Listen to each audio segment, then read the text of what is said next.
Hello students, today let's see the general purpose utilities, means some commands, general purpose commands yavadu anta. First one is cal.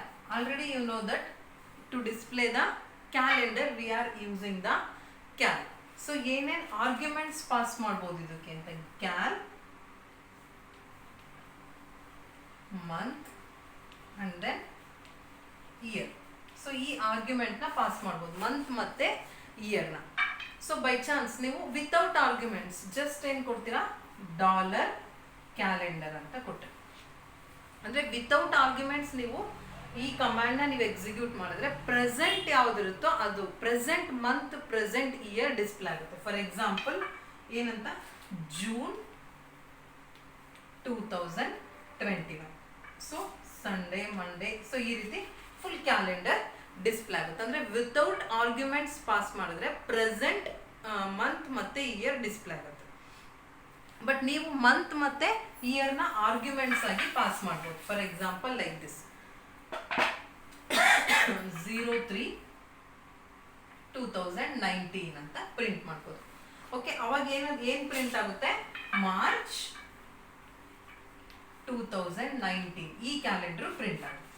Okay, ಅಂದರೆ ಆ ಮಂತಿಂದು calendar print ಆಗುತ್ತೆ. By chance ನಿಮಗೇನು ಒಂದು year full calendar display ಆಗಬೇಕು ಅಂದರೆ so ಹೆಂಗೆ ಬರೀ year ಮಾತ್ರ ಆರ್ಗ್ಯುಮೆಂಟ್ ಆಗಿ ಪಾಸ್ ಮಾಡ್ಬೋದು. For example like this calendar 2019 ಅಂತ ಕೊಟ್ಟು ಮೋರ್ ಅಂತ ಕೊಡಬೇಕು. ಮೋರ್ ಯಾಕೆ, ನಾನು ಆಲ್ರೆಡಿ ಹೇಳಿದ್ದೆ ಪೇಜಲ್ಲಿ ಇರುತ್ತೆ ಮೋರ್ ಮತ್ತೆ ಲೆಸ್ ಅಂತ. ಮೋರ್ ಅಂತ ಕೊಟ್ಟರೆ ಫುಲ್ ಇಯರ್ ಕ್ಯಾಲೆಂಡರು ಒಂದೇ ಪೇಜಲ್ಲಿ ಡಿಸ್ಪ್ಲೇ ಆಗುತ್ತೆ. Jan, so Feb, like this. Okay, up to December full display ಆಗುತ್ತೆ. Okay, so this is about the calendar command. So without arguments pass ಮಾಡಿದ್ರೆ ಕರೆಂಟ್ ಮಂತ್ ಇಯರ್ ಡಿಸ್ಪ್ಲೇ ಆಗುತ್ತೆ.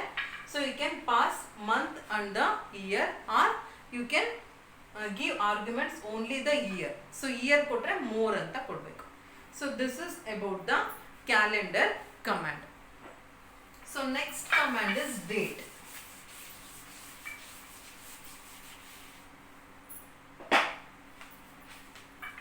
Next command is date. So ಇದನ್ನು already explain ಮಾಡಿದ್ದೆ. So ನೀವು for example ಏನು ಕೊಡ್ತೀರಾ dollar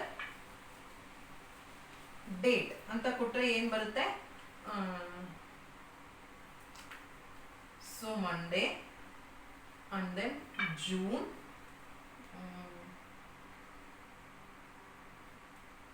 14, so time 4/20/19, so 2021. So ಈ ರೀತಿ print ಆಗುತ್ತೆ. ನೀವು ಆಲ್ರೆಡಿ ಎಕ್ಸ್ಪ್ಲೈನ್ ಮಾಡಿದ್ದೆ ಡೇಟ್ ಅಂತ ಕಮಾಂಡ್ ಕೊಟ್ಟರೆ ಫುಲ್ ಇನ್ಫಾರ್ಮೇಶನ್ ಇವತ್ತಿನ ಡೇಟು ಟೈಮು ಇಯರ್ ಎಲ್ಲ ಡಿಸ್ಪ್ಲೇ ಆಗುತ್ತೆ ಅಂತ. ಬಟ್ ನೀವು ಇದಕ್ಕೂ ಆರ್ಗ್ಯುಮೆಂಟ್ಸ್ನ ಪಾಸ್ ಮಾಡ್ಬೋದು. ಹೆಂಗೆ ಆರ್ಗ್ಯುಮೆಂಟ್ಸ್ನ ಪಾಸ್ ಮಾಡ್ತೀರಾ ಅಂದರೆ year dollar date and then plus ಮತ್ತೆ ಪರ್ಸೆಂಟೇಜ್ ಎರಡೂ ಸಿಂಬಲ್ನ ಯೂಸ್ ಮಾಡಬೇಕು. ಓಕೆ, ಸೊ ಎರಡೂ ಸಿಂಬಲ್ನ ಯೂಸ್ ಮಾಡಿದ್ರೆ ಏನು ಬರುತ್ತೆ ನಿಮಗೆ ಮಂತ್, ಎಮ್ ಅಂದರೆ ಮಂತ್. ಮಂತ್ ಯಾವ ಮಂತ್ ಇದು ಜೂನ್, ಸೊ 6 ಅಂತ ಡಿಸ್ಪ್ಲೇ ಆಗುತ್ತೆ. ಓಕೆ, ಅಂದರೆ ಮಂತ್ ನಂಬರ್ ಡಿಸ್ಪ್ಲೇ ಆಗುತ್ತೆ. ಬಟ್ ನಿಮಗೆ ಮಂತ್ ನಂಬರ್ ಬೇಡ, ಎರಡು just dollar date plus H ಅಂತ ಕೊಟ್ರೆ ಮಂತ್ ಇಂದು ನೇಮ್ ಡಿಸ್ಪ್ಲೇ ಆಗುತ್ತೆ. ಏನಂತ ಜೂನ್ ಅಂತ. ಓಕೆ, ಬರೀ ಮಂತ್ ನಂಬರ್ ಬೇಕು ಅಂದ್ರೆ ಎಂ ಕೊಡಬೇಕು, ಬಟ್ ಮಂತ್ ನೇಮ್ ಬೇಕು ಅಂದ್ರೆ ಎಚ್ ಕೊಡ್ತೀರಾ. ಏನಂತ ಜೂನ್ ಅಂತ ಕೊಡ್ತೀರಾ. ಬೈ ಚಾನ್ಸ್ ನಿಮಗೆ ಡೇಟ್ ಮಾತ್ರ ಬೇಕು ಅಥವಾ ಇವೆರಡು ಮಂತ್ ಮತ್ತೆ ಮಂತ್ ನಂಬರ್ ಮಂತ್ ನೇಮ್ ಎರಡೂ ಬೇಕು, ಅವಾಗ ಏನ್ ಮಾಡ್ತೀರಾ, so date, so within double quote ಎರಡು ಕೊಟ್ಟಾಗ ಎಚ್ ಪ್ಲಸ್ ಎಂ ಅಂತ ಕೊಡ್ತೀವಿ. ಸೊ ಅವಾಗ ಏನಂತ ಜೂನ್ 06 ಅಂತ ಪ್ರಿಂಟ್ ಆಗುತ್ತೆ. ಓಕೆ, ಸೊ ಎರಡೂ ಕೊಡಬೇಕು ಅಂದರೆ within double quote M H ಮತ್ತೆ ಎಂ ಎರಡು ಕೊಟ್ರಿ. ಬೈ ಚಾನ್ಸ್ ನಿಮಗೆ ಡೇಟ್ ಮಾತ್ರ ಡಿಸ್ಪ್ಲೇ ಆಗಬೇಕು, ಅವಾಗ ಏನು ಯೂಸ್ ಮಾಡ್ತೀರಾ, ಡಿ ಅಂತ ಯೂಸ್ ಮಾಡ್ತೀವಿ.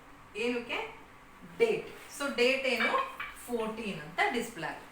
ಓಕೆ, ಸೊ ನೀವು ವೈ ಅಂತ ಕೊಟ್ರೆ ಇಯರ್, ಸೊ 2000 21 ಅಂತ ಡಿಸ್ಪ್ಲೇ ಆಗುತ್ತೆ. ಓಕೆ, ಸೊ ಈ ಥರ ಆಪ್ಷನ್ಸ್ ಇರುತ್ತೆ. ಬೈ ಚಾನ್ಸ್ ನೀವು ಎಚ್ ಕೊಟ್ಟರೆ ಹವರ್, ಎಷ್ಟು ಹವರು 4 ಏನಂತ ಈ ರೀತಿ ಕೊಡಬೇಕು. ಸೊ ಎಮ್ ಕೊಟ್ಟರೆ ಮಿನಿಟ್ 20, ಸೆಕೆಂಡ್ಸ್ ಕೊಟ್ಟರೆ 90. ಸೊ ಇಷ್ಟು ಥರ ಆರ್ಗ್ಯುಮೆಂಟ್ಸ್ನ ನೀವು ಪಾಸ್ ಮಾಡ್ಬೋದು. Okay,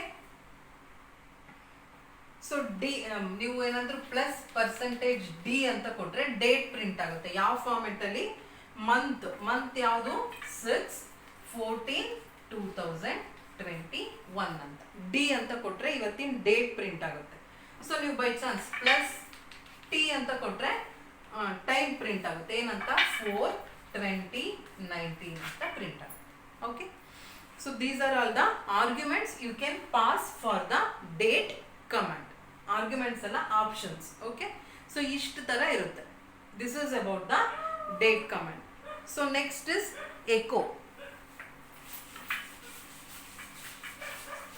next command is echo command. So echo command ನಾನು ಆಲ್ರೆಡಿ ಹೇಳಿದ್ದೆ. ಏನಕ್ಕೆ? To display some information. ಅದಕ್ಕೆ ನಾವು ಎಕೋ ಯೂಸ್ ಮಾಡ್ತೀವಿ. ಸೊ ಪ್ರಿಂಟ್ ಎಫ್ ತರನೇ ಯೂಸ್ ಮಾಡ್ತೀವಿ ಅಂತ. ಸೊ ಏನಂತ ಕೊಡ್ಬೋದು ನೀವು? $echo within double quote enter file name ಅಂತ ಕೊಡ್ಬೋದು. Enter file name. ಸೊ ಅವಾಗ ಏನಂತ ಪ್ರಿಂಟ್ ಆಗುತ್ತೆ ನಿಮಗೆ? ಎಂಟರ್ ಫೈಲ್ ನೇಮ್ ಅಂತ ಕೆಳಗಡೆ ಪ್ರಿಂಟ್ ಆಗುತ್ತೆ. ಎಂಟರ್ ಫೈಲ್ ನೇಮ್ ಈ ರೀತಿ ಮತ್ತೆ ಪ್ರಾಂಪ್ಟ್ ಬರುತ್ತೆ. ಓಕೆ, ಸೊ ಬೈ ಚಾನ್ಸ್ ನೀವಿಲ್ಲಿ ಸಮ್ ಸ್ಪೆಷಲ್ ಕ್ಯಾರೆಕ್ಟರ್ಸ್ ಕೊಡ್ಬೋದು. ಯಾವುದಕ್ಕೆ? ಎಕೋ ಜೊತೆ ಇನ್ಫಾರ್ಮೇಶನ್ ಏನು ಪ್ರಿಂಟ್ ಮಾಡಬೇಕು ಅದು ಪ್ರಿಂಟ್ ಮಾಡಬೇಕು. For example $echo enter file name ಜೊತೆ ಏನು ಕೊಟ್ರಿ? /c ಕೊಡ್ತೀರ. /c ಕೊಟ್ರೆ ಏನದ್ರ ಅರ್ಥ ಅಂದ್ರೆ ಆಸ್ ಇಟ್ ಈಸ್ ಪ್ರಿಂಟರ್ ಆಗುತ್ತೆ ಎಂಟರ್ ಫೈಲ್ ನೇಮ್ ಅಂತ.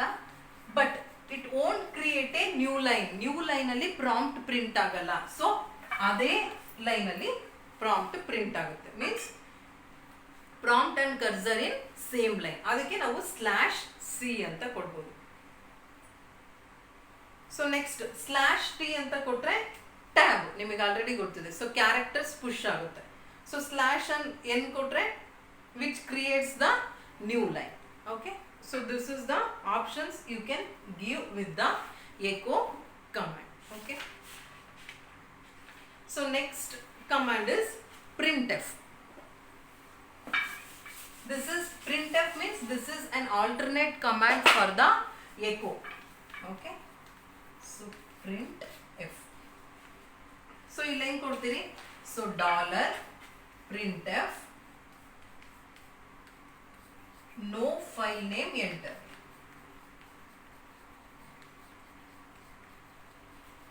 Enter /n ಕೊಟ್ಬಿಡ್ತೀರಿ. ಅವಾಗ ಏನು ಔಟ್ಪುಟ್ ಬರುತ್ತೆ? ನೋ ಫೈಲ್ ನೇಮ್ ಎಂಟರ್ಡ್ ಅಂತ ಬರುತ್ತೆ. ಎಂಟರ್. ಸೊ ಡಾಲರ್ ಇಲ್ಲಿಗೆ ಬರುತ್ತೆ. ಸೊ ಆಸ್ ಇಟ್ ಈಸ್ ನೀವು ಕೊಡ್ತೀರಾ ಎಕೋಗೂ ಪ್ರಿಂಟ್ ಎಫ್ಗೂ. ಬಟ್ ಇಲ್ಲೇನು ಯೂಸು ಅಂದರೆ ನೀವು ವ್ಯಾಲ್ಯೂನ ಪ್ರಿಂಟ್ ಮಾಡ್ಬೋದು. ಯಾವುದ್ರದ್ದಾದ್ರೂ ವ್ಯಾಲ್ಯೂ ಪ್ರಿಂಟ್ ಮಾಡ್ಬೋದು. ಆಸ್ ಇಟ್ ಈಸ್ C++ ಅಲ್ಲಿ ಹೆಂಗೆ ನೀವು ವ್ಯಾಲ್ಯೂ ಪ್ರಿಂಟ್ ಮಾಡ್ತೀರೋ ಆ ರೀತಿ. So see here $printf my current shell is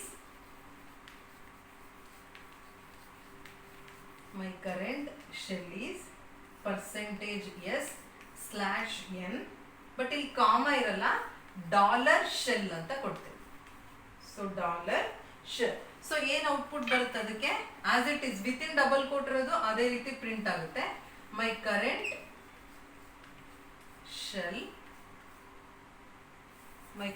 shell is. So $shell ಅಂದ್ರೆ ಸೊ ಕರೆಂಟ್ ಅದು ಯಾವ ಡೈರೆಕ್ಟರಿ ಒಳಗಿದೆಯೋ ಆ ವ್ಯಾಲ್ಯೂ ಪ್ರಿಂಟ್ ಆಗುತ್ತೆ. ಏನಂತ? $user bin like this. So ಈ ರೀತಿ ಕರೆಂಟ್ ಡೈರೆಕ್ಟರಿ ಅದು ಯಾವ ಡೈರೆಕ್ಟರಿಯಲ್ಲಿ ಇರುತ್ತೋ ಅದು ಪ್ರಿಂಟ್ ಆಗುತ್ತೆ. ಶೆಲ್ ಯಾವ ಡೈರೆಕ್ಟರಿ, ಅದಕ್ಕೆ ನಾವೇನು ಯೂಸ್ ಮಾಡ್ತೀವಿ? $, ಜೊತೆ ಶೆಲ್ ಅಂತ ಯೂಸ್ ಮಾಡ್ತೀವಿ. Okay, %s means string use ಮಾಡೋದಕ್ಕೆ. ಸೊ ಡೆಸಿಮಲ್ ಇಂಟೀಜರ್ನ ನೀವು ಮಾಡಬೇಕು ಅಂದರೆ %d ಯೂಸ್ ಮಾಡ್ತೀರಾ. ಓಕೆ, ಸೊ ಆಕ್ಟಲ್ ಇಂಟೀಜರ್ಗೆ %o ಯೂಸ್ ಮಾಡ್ತೀರಾ. ಹೆಕ್ಸಾ ಡೆಸಿಮಲ್ಗೆ %x, ಫ್ಲೋಟಿಂಗ್ ಪಾಯಿಂಟ್ ನಂಬರ್ಗೆ %h ಎಫ್ ಯೂಸ್ ಮಾಡ್ತೀರಾ. ಒನ್ ಮೋರ್ ಎಕ್ಸಾಂಪಲ್ ನೋಡೋಣ ಇಂಟೀಜರ್ಗೆ ಹೆಂಗ್ ಪ್ರಿಂಟ್ ಆಗುತ್ತೆ ಅಂತ.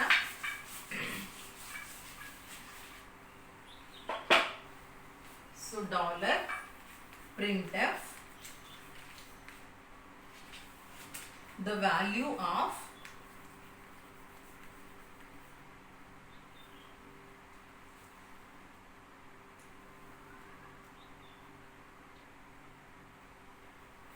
the value of 255 is percentage O in octal and percentage X in hexadecimal ಅಂತ ಪ್ರಿಂಟ್ ಆಗುತ್ತೆ. hexadecimal. So slash n something 255 ಅಂತ ಕೊಡ್ತೀವಿ. ಓಕೆ, ಸೊ ಅವಾಗ ಏನಂತ ಬರುತ್ತೆ, ದ ವ್ಯಾಲ್ಯೂ ಆಫ್ 255 ಈಸ್ 255 ಆಕ್ಟಲ್ಲಿ ಕನ್ವರ್ಟ್ ಆದ್ರೆ ಏನ್ ಬರುತ್ತೆ 377 ಅಂತ ಬರುತ್ತೆ. 377 ಇನ್ ಆಕ್ಟಲ್. ಸೊ ಆಟೋಮೆಟಿಕ್ ಆಗಿ ಅದು ಕನ್ವರ್ಟ್ ಆಗುತ್ತೆ. ಅಂಡ್ ಪರ್ಸೆಂಟೇಜ್ ಎಕ್ಸ್ ಅಂದ್ರೆ ಹೆಕ್ಸಾಡೆಸಿಮಲ್ ಅಂತ. ಸೊ ಎಫ್ ಎಫ್ ಇನ್ ಹೆಕ್ಸಾಡೆಸಿಮಲ್ ಅಂತ ಬರುತ್ತೆ. ಅಂದ್ರೆ ಆಟೋಮೆಟಿಕ್ ಆಗಿ ಕನ್ವರ್ಟ್ ಆಗುತ್ತೆ. ಪರ್ಸೆಂಟೇಜ್ ಓ ಅಂದ ತಕ್ಷಣ 255 ಆಕ್ಟಲ್ಗೆ, ಮತ್ತೆ ಪರ್ಸೆಂಟೇಜ್ ಎಕ್ಸ್ ಅಂದ ತಕ್ಷಣ 255 ಹೆಕ್ಸಾಡೆಸಿಮಲ್ಗೆ ಕನ್ವರ್ಟ್ ಆಗುತ್ತೆ. Okay, so this is about the printf command. So next command is bc.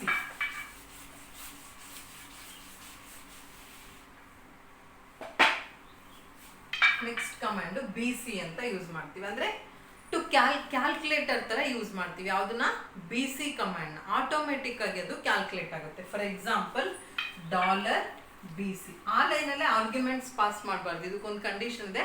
So next line ಅಲ್ಲಿ ಪಾಸ್ ಮಾಡ್ತೀರಾ ಏನಂತ 12 + 5 ಅಂತ ಕೊಟ್ಟು ಎಂಟರ್ ಕೊಡ್ಬೇಕು. ಅದು ಏನಾಗುತ್ತೆ ಆಟೋಮೆಟಿಕ್ ಆಗಿ 17 ಅಂತ ಔಟ್ಪುಟ್ ಬಂದು $ಪ್ರಾಂಪ್ಟ್ ಬರುತ್ತೆ. ನೀವು BC ಅಂತ ಟೈಪ್ ಮಾಡಿ ಎಂಟರ್ ಕೊಡ್ಬೇಕು. ಎಂಟರ್ ಕೊಟ್ಟು ನೀವೇನು ಆಪರೇಷನ್ ಪರ್ಫಾರ್ಮ್ ಮಾಡಬೇಕು ಅದನ್ನ ಕೊಡ್ಬೇಕು 12 + 5 ಅಂತ. ಸೊ ರಿಸಲ್ಟ್ ಬಂದು $ಪ್ರಾಂಪ್ಟ್ ಬರುತ್ತೆ. Means it is acting as A calculator. ಅದಕ್ಕೆ ನಾವು BC ಕಮಾಂಡ್ ನ ಯೂಸ್ ಮಾಡ್ತೀವಿ. ಫಾರ್ ಎಕ್ಸಾಂಪಲ್ ನಾವು ಎರಡನ್ನ ಆಪರೇಷನ್ ಪರ್ಫಾರ್ಮ್ ಮಾಡಬೇಕು ಒಂದೇ ಸತಿ, ಏನು ಅವಾಗ ಏನ್ ಮಾಡ್ತೀರಾ ಸೆಮಿಕೋಲನ್ ಯೂಸ್ ಮಾಡ್ತೀರಾ. ಫಾರ್ ಎಕ್ಸಾಂಪಲ್ 12 * 12 ಇದು ಒಂದು ಆಪರೇಟರ್. ಸೊ ನೆಕ್ಸ್ಟ್ ಇನ್ನೊಂದನ್ನ ಮಾಡಬೇಕು. ಸೊ ಅವಾಗ 2^32 ಏನೋ ಕೊಡ್ತೀರಾ, 2^32 2^3 ಅಂತ ಕೊಡ್ತೀರಾ. ಓಕೆ, ಸೊ ಇದೇಂಗ್ ಬರುತ್ತೆ 12 × 12 ಎಷ್ಟು 144. ಸೊ ನೀವು ಸೆಮಿಕೋಲನ್ ಕೊಟ್ಟಿದ್ರು ನೆಕ್ಸ್ಟ್ ಆಪರೇಷನ್ ಏನಿರುತ್ತೆ ಅದು ನೆಕ್ಸ್ಟ್ ಲೈನ್ ಅಲ್ಲಿ ಪ್ರಿಂಟ್ ಆಗುತ್ತೆ. ಏನಂತ 8. ಸೊ ಈ ರೀತಿ ಪ್ರಿಂಟ್ ಆಗುತ್ತೆ. ನೀವು ಒಂದೇ ಆಪರೇಷನ್ ಪರ್ಫಾರ್ಮ್ ಮಾಡ್ಬೋದು ಅಥವಾ more than one operation by using A semicolon. So ಇದು ಫಸ್ಟ್ ಆಪರೇಷನ್, ಇದು ಸೆಕೆಂಡ್ ಆಪರೇಷನ್ ಅಂತ. ಬಟ್ ಔಟ್ಪುಟ್ ಹೆಂಗ್ ಬರುತ್ತೆ ನ್ಯೂ ಲೈನ್ ಕ್ರಿಯೇಟ್ ಆಗುತ್ತೆ ಎಲ್ಲ ಆಪರೇಷನ್ಸ್ಗೆ. ಓಕೆ, ಫಾರ್ ಎಕ್ಸಾಂಪಲ್ ನೀವು ಈ ರೀತಿ ಕೊಡ್ಬೋದು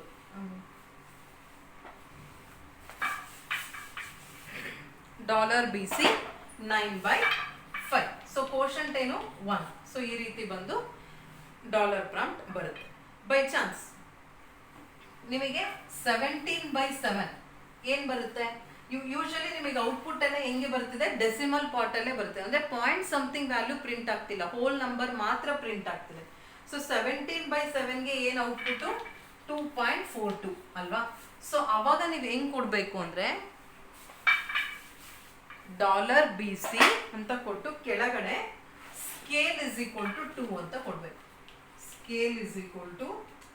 ಇದಕ್ಕೆ 17/7ಗೆ ಸಮಥಿಂಗ್ ಎಷ್ಟು 2 ಇದಕ್ಕೆ 2.42857 ಸಮಥಿಂಗ್ ಎಷ್ಟೋ ಬರುತ್ತೆ. ಸೊ ನೀವು ಸ್ಕೇಲ್ = 2 17/7 ಅಂತ ಕೊಟ್ರೆ 2.42 ಅಂದ್ರೆ 2 ಮಾತ್ರ. ಸ್ಕೇಲ್ 2 ಕೊಟ್ಟಿದ್ದೀರಾ, ಪಾಯಿಂಟ್ ಆದ್ಮೇಲೆ 2 ನಂಬರ್ಸ್ ಮಾತ್ರ ಡಿಸ್ಪ್ಲೇ ಆಗುತ್ತೆ. ಬೈ ಚಾನ್ಸ್ ನೀವು ಸ್ಕೇಲ್ 3 ಅಂತ ಕೊಟ್ರೆ ಆನ್ಸರ್ 2.428 ಅಂತ ಬರುತ್ತೆ. 2.428 ಅಂತ ಬರುತ್ತೆ. ನೀವು ಸ್ಕೇಲ್ ಏನಾದರೂ 4 ಕೊಟ್ರೆ 85. ಸೊ ಈ ರೀತಿ ಬರ್ತಾ ಹೋಗುತ್ತೆ. ಸೊ ನೀವು point something floating point numbers display ಆಗಬೇಕು ನಿಮ್ಮ ರಿಸಲ್ಟ್ ಅಲ್ಲಿ ಅಂದ್ರೆ you have to specify the scale keyword. So scale = something value ಕೊಟ್ರೆ ಆಸ್ ಇಟ್ ಇಸ್ ಪ್ರಿಂಟ್ ಆಗ್ತಾ ಬರುತ್ತೆ. Okay, this is about the BC command. Next is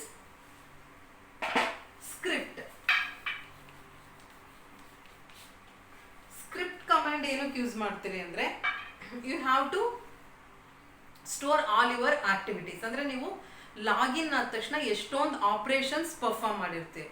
so but ನೀವು ಮತ್ತೆ ಅದನ್ನ ನೋಡೋಕ್ಕಾಗಲ್ಲ, ಏನೇನು ಆಪ್ರೇಷನ್ ಪರ್ಫಾರ್ಮ್ ಮಾಡಿದೆ, ಎಲ್ಲೆಲ್ಲಿ ರಾಂಗ್ ಆಯಿತು ಅಂತ. ಸೊ ನಿಮ್ಮ ಎಲ್ಲ ಆಕ್ಟಿವಿಟೀಸು ಒಂದು ಕಡೆ ಸ್ಟೋರ್ ಆಗಬೇಕು ಅಂದರೆ ನೀವೇನು ಯೂಸ್ ಮಾಡ್ತೀರಾ?